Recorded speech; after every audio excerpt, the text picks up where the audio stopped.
What's going on, guys? So, the gaming industry has seen a ton of innovations throughout history. Now, one of my favorites would be this controller here, a Wii Remote. Released alongside the Nintendo Wii console, the Wii Remote, also known as a Wii Remote Plus or a Wiimote, introduced a groundbreaking approach to gaming through its motion control capabilities. So, what really made the Wii Remote so special? Well, a few things.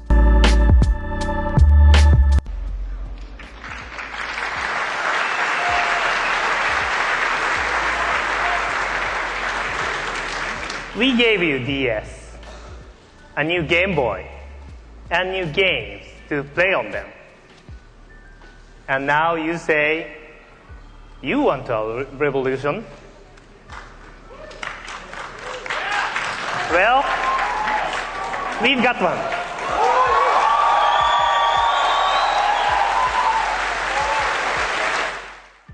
Okay, so the number one thing that made this controller so special was the motion controls, the standout feature that made everyone want a Wii in the first place. Inside, there is an integrated accelerometer and an infrared sensor. The controller could detect the player's movements in three-dimensional space. This innovation allowed gamers to physically interact with games, swinging, twisting, and moving their arms to control on-screen action by translating real-life motions into virtual gameplay.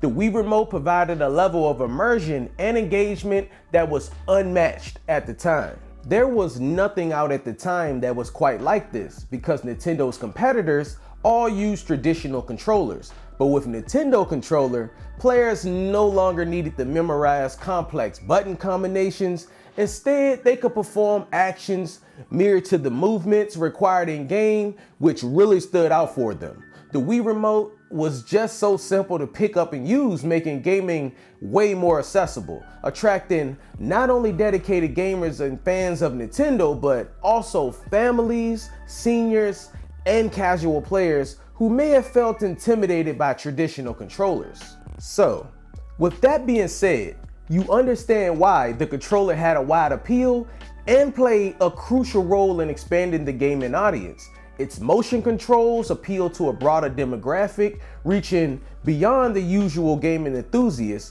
Families and friends would gather around the Wii console and enjoy interactive and entertaining gameplay together. Now, what's better than gaming with family? Am I right?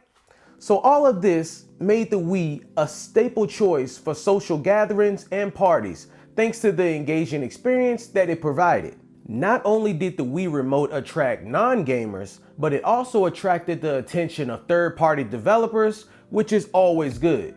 Many game creators seen the potential of the motion controls and crafted games tailored to the unique features of the Wii Remote.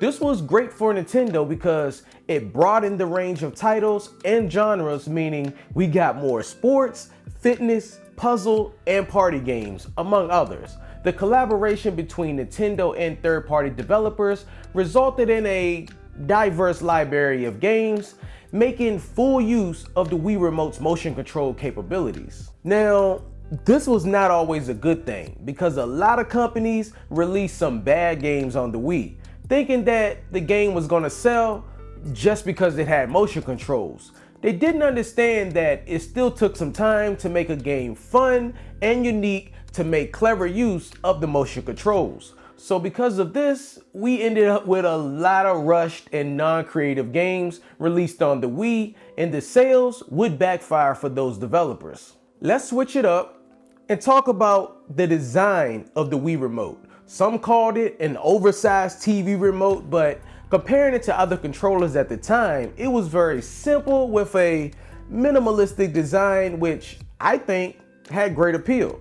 With a simple layout and a limited number of buttons, the controller was approachable and less daunting for more newcomers. And like I said earlier, the Wii attracted a lot of newcomers. Its wireless and compact form factor provided players with the freedom of movement, eliminating the restrictions of tangled cords and enabling a more immersive gaming experience. The design of the Wii Remote emphasized simplicity, making it user-friendly and it was easy just to pick up and play. The Wiimote also served as a pointer for navigating menus and selecting options within the console's interface, which was pretty cool instead of just using the D-pad to navigate menus.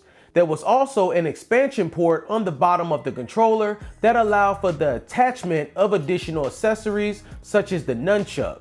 This added an analog stick and extra buttons. This was needed in games where you controlled your character in the standard way of moving them in game. It was also needed in quite a few motion control games as well. There was the Wii Classic controller that you could plug into the bottom of the controller. Now I really like this controller because it allowed you to play non-motion games with a standard style controller instead of having to use the Wii remote and nunchuck that I felt was kinda awkward and uncomfortable when playing something like an RPG. Then we also had a lot of simple accessories that you could just simply place the Wii remote in that really didn't do anything but looked cool when playing the game that relates to that attachment, such as a golf club, a baseball bat, a tennis racket, and a steering wheel. And there were a lot of these popping up all over the place from multiple companies besides Nintendo. Now with all of this Wii remote swinging going on, there had to be a safety hazard, right?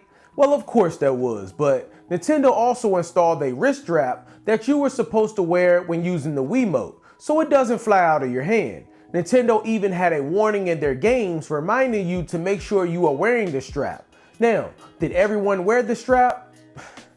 No, they didn't, including myself. I'm not gonna lie. And because of this, people were breaking a lot of TVs from the remote slipping out of their hands and hitting the screen. But I can say that never happened to me. You can see right here, I'm getting ready to serve. All I do is throw that ball up in the air, and when oh, jeez, and there goes the tennis racket. The Wii remote impact on the gaming industry cannot be overstated. Through its motion controls, creative gameplay, widened appeal, innovative design, and third-party support, it revolutionized the way games were played and experienced. The Wii remote brought gaming to a wider audience, including non-gamers and casual players, creating social interaction and enjoyment like no console had ever done before. The Wii sold over 101 million units in its lifetime, becoming one of Nintendo's most successful consoles, and its legacy lives on as a symbol of innovation and accessibility in gaming. One thing Nintendo has always done was be different to stand out, and there's nothing wrong with that. I am your casual gamer, and thanks for watching.